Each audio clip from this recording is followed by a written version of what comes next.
What happened on N7 Day and where do we go from here? Hello, I'm Ash. Long time no see. It's been a while. I was hoping to enjoy the Void a little bit more until the next Dragon Age because, well, things have changed a bit. While this isn't my final form, BioWare's kind of forced my hand, so let's talk about everything revealed on N7 Day. The blog post, the 2 new pieces of concept art, and the Intercepted transmission featuring Liara and Andromeda. The blog post was a reiteration of BioWare's commitment to the next Mass Effect, basically a big, hey, we're still making the thing, which is currently being worked on and in pre-production. 4 different BioWare developers were introduced in the post. Project Director Mike Gamble, Senior Development Director Danielle Enns, Senior Narrative Director Mary DeMarle, and Franchise Creative Director Parrish Lay. Choosing these 4 to share on N7 Day makes sense. Gamble and Lay are longtime BioWare veterans, a fact that a lot of the players are optimistic, hoping will bring the Mass Effect franchise to the new golden era. Enns, who has a long professional history in project management and production within the VR simulator space. DeMarle, who has a few decades of experience in the gaming industry, especially for the work on Marvel's Guardians of the Galaxy game and Deus Ex Human Revolution. BioWare's been sharing more info of the developers in past social media posts in what I can describe as a, hey, we're not faceless devs getting churned through the hamster wheel and spit out by the video game industry, but people making stories for you to enjoy. It remains to be seen whether or not this resonates with the fandom at large, but in the core circles, sentiment seems to be okay. The blog post further details the new Mass Effect merch and a collab with The Sims 4 to get free items like shirts, hats, and an N7 tattoo. A link to the blog post is in the description if you want to make your wallet cry a bit. At the end of the post, there's a mention of a transmission intercepted. There are 2 elements to this, new concept art and a video with a strange audio. Let's start with the concept art. The first concept art is a wispy cityscape. The foreground has a Turian, and in the background is a Solarium and what seems to be a Krogan. What's curious is all 3 seem to have ventilation tubes coming out of their armor, while the Turian and Solarian seem to be wearing breathable masks. It's possible this region did not have a breathable atmosphere. The towers themselves give off the same vibe from the end of the Mass Effect 3 mission, the beams that teleported Shepard. At the right-hand side, the name Solar is displayed, likely the store's solar electronics that's present in much of the original trilogy. And the second concept piece is what I believe a different cityscape that blends elements of both the original trilogy and Mass Effect Andromeda. It gives the same vibe as Omega, the asteroid space station that's a criminal hub and known for being led by Arya T'Lo. But there is also a branding that is found in Andromeda, more specifically of Kadara Port, an exiled occupied hold which is known for shady black market dealings. One found from the bar Krala's Song and the other in Kadara Market. On the bottom right, we see an Asari in what seems to be a video feed or advertisement. The outfit is a generic dress that both Asari and humans have worn in the games before, so it's difficult to pinpoint who this may be. So what is the concept art showing us? Honestly, just vibes. Concept art is meant to share the theme and tone of the game, not necessarily spilling secrets, but hinting at direction. As far as these 2, both pieces are thematically darker with strong, fiery hues. But acting as if in opposition, the lights and tech are shining blue, standing out against that sea of red. In one piece, it's as if the red fog is suffocating the city, while in the other, that energy is being sucked away. To me, the concept art adds to what I've noticed as this continuous theme of persistence, that despite the habitable worlds being so inhabitable, threatened by criminal activity or the literal planet itself, life goes on, just with a big asterisk at the end. And after seeing the video transmission from the blog, this persistence, this defiance to survive definitely feels like the direction Mass Effect is hinting towards. The video transmission is the last reveal, showing a surveillance video of a relay-like construction, paired with encrypted sound that seems to be a conversation between Liara and Andromeda and the GETH.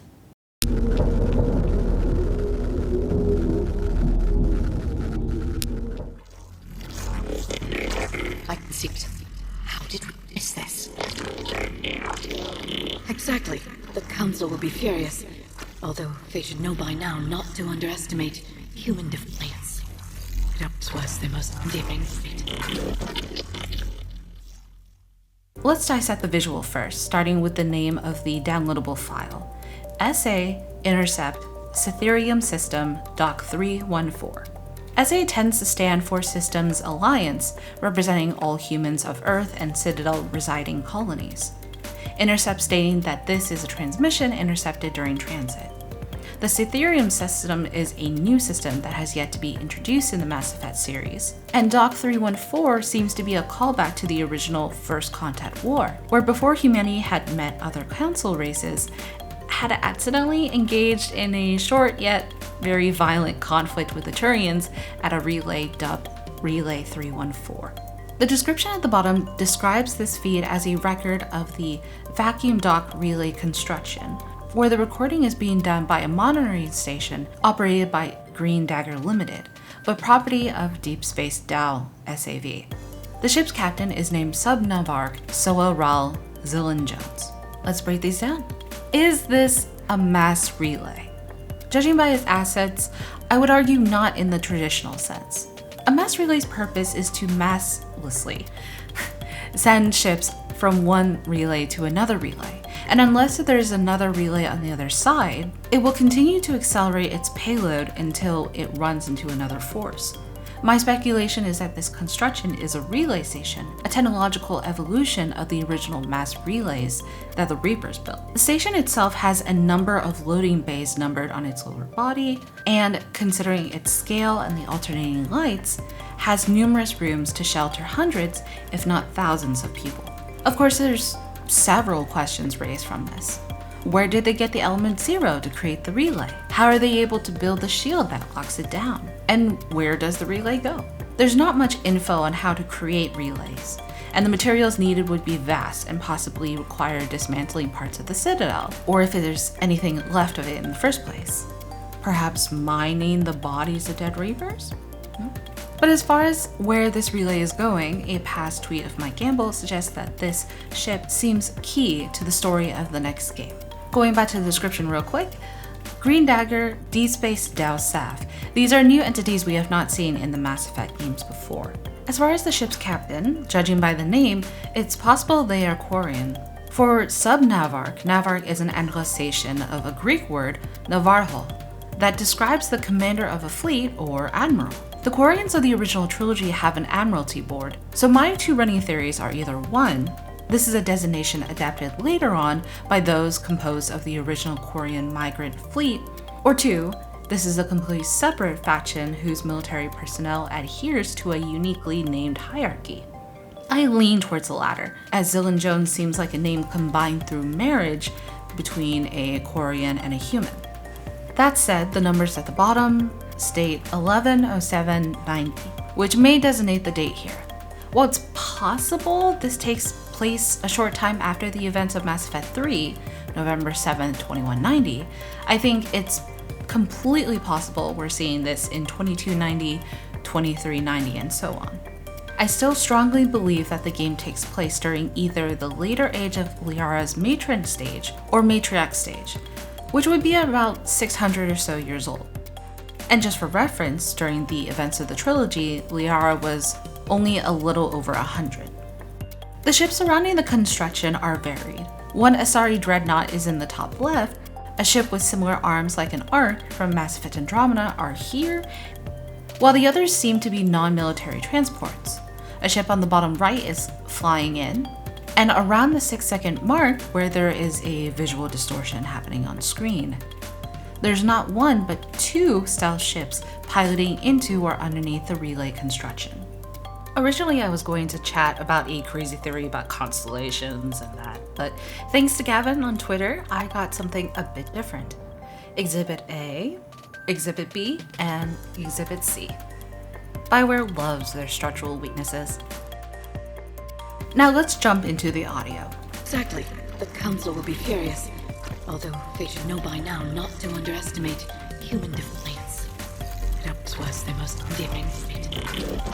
That was Liara Tassoni, voiced by the original actress Ellie Hillis. And the other voice would seem to be the GETH. We already saw a hint that the GETH would be involved based off a previous reveal, but this is basically audio confirmation. But I want to point out two things. First, Liara's phrase, human defiance. And second, how is Liara talking to a GETH in the first place? Let's start with the first. Human defiance. Human defiance is such a sharp phrase to use here. For better or for worse, humanity has always been in the Council's eye ever since the original Relay 314 incident.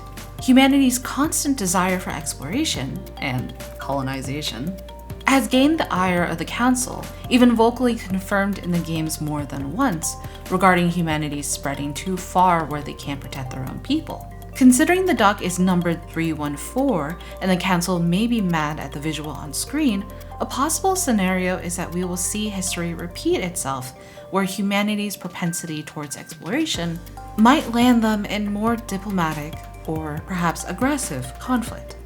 That said, it's curious how this conversation is playing out.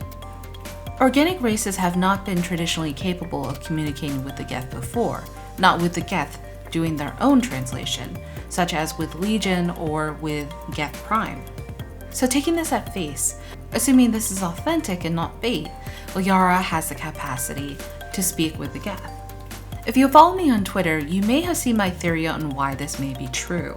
And long story short, I think it's related to Alec Ryder.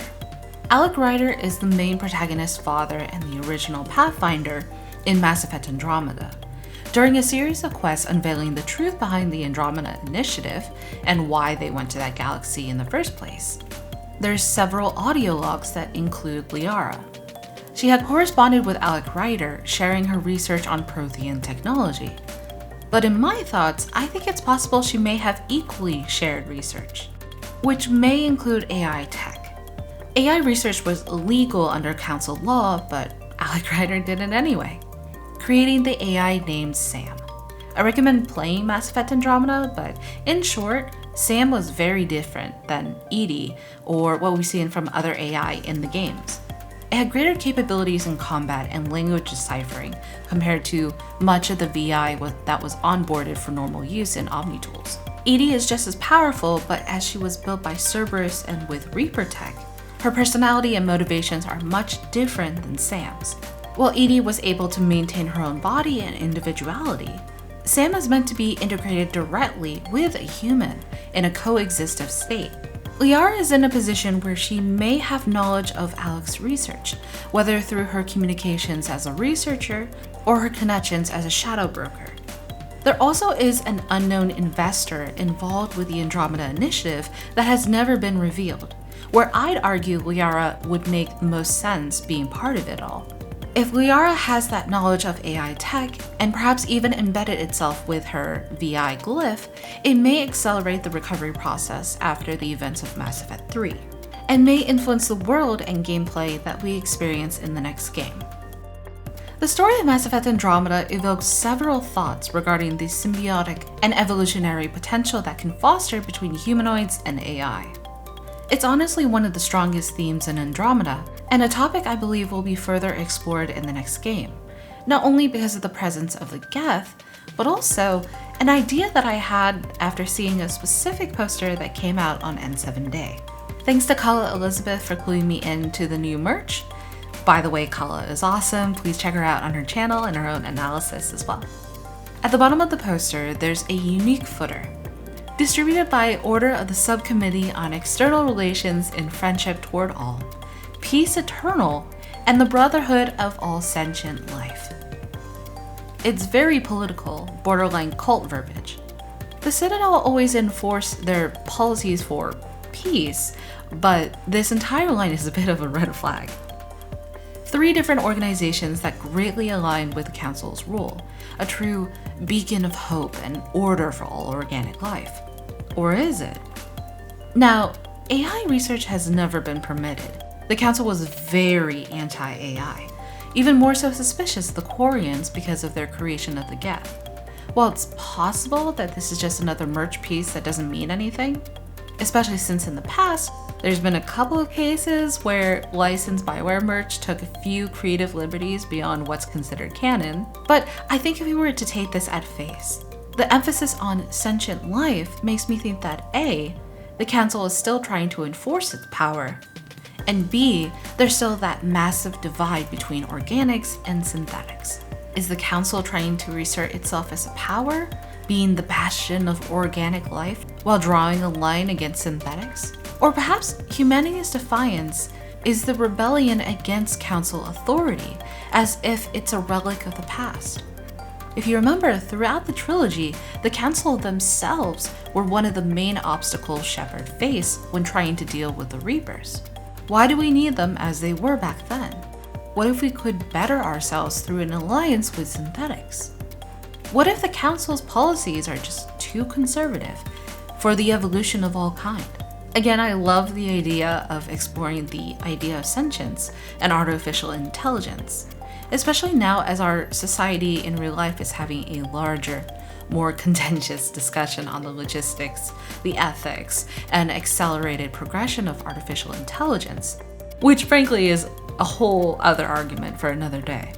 Humanity is at a unique crossing point as a society, and addressing artificial intelligence in a creative medium like this is, I think, a worthwhile subject to approach. Can humanity exist with AI? Is there a chance at peace between the physical and digital self? What does it mean to have a soul? Perhaps this is why we hear Liara and the GETH. Much like Sam and Ryder's relationship was fostered through a mutual interest of progression and self-actualization. Perhaps Liara and the GETH being able to communicate with each other is one step forward in the union between organics and synthetics. It makes sense that BioWare is setting her up as one of the most powerful key figures in the galaxy. One that will be able to guide us as whoever is the next Shepard of what's to come. Or maybe it's just bait. Who knows? It's just a theory. It's likely we won't see much from Mass Effect for a while, especially since the next Dragon Age is finally in alpha, and the Netflix series Dragon Age Absolution is coming out soon.